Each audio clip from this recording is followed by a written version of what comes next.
Friends Technos 1991 అందరికీ స్వాగతం. మీరు డేట్ వచ్చేసరికి జూలై 15, 2025. టైం వచ్చేసరికి 4 PM అవుతుంది. ఇప్పుడు వరకు ఉన్న న్యూస్ అయితే ఇవి.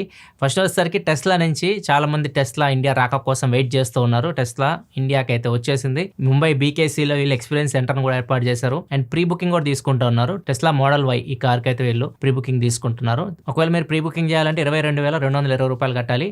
Non refundable. ఒకవేళ మీరు మళ్ళీ బుకింగ్ క్యాన్సిల్ చేశారనుకోండి డబ్బులు రిటర్న్ అయితే రావు. సో ఈ బేసిస్లో వీళ్ళు బుకింగ్ అయితే తీసుకుంటున్నారు. ఇవి Q3లోనే డెలివరీ చేస్తామని చెప్తున్నారు. Q3 అంటే ఇప్పుడు ఆల్రెడీ స్టార్ట్ అయిపోయింది. అంటే సెప్టెంబర్ 2 లోపు వీళ్ళు ఇప్పుడైతే ప్రీ బుకింగ్ తీసుకుంటున్నారు వాటిని డెలివరీ అయితే చేయాల్సి ఉంటుంది. అండ్ ఇంకా వీటి వివరాలకు వెళ్తే కారు గురించి మాట్లాడుకుంటే మోడల్ Y కారు మొత్తం 2 మోడల్స్లో వస్తుంది. ఒకటి షార్ట్ రేంజ్, ఒకటి లాంగ్ రేంజ్ ఉంది. షార్ట్ రేంజ్ వచ్చేసరికి ఒకసారి ఛార్జ్ పెడితే 500 కిలోమీటర్స్ రేంజ్ ఉంటుంది. అదే లాంగ్ రేంజ్ తీసుకుంటే ఒకసారి ఛార్జ్ పెడితే 622 కిలోమీటర్స్ రేంజ్ ఉంటుంది. అంటే 122 కిలోమీటర్లు ఎక్కువ రేంజ్ అయితే వస్తుంది. రెండిట్లో టాప్ స్పీడ్ సేమే 201 కిలోమీటర్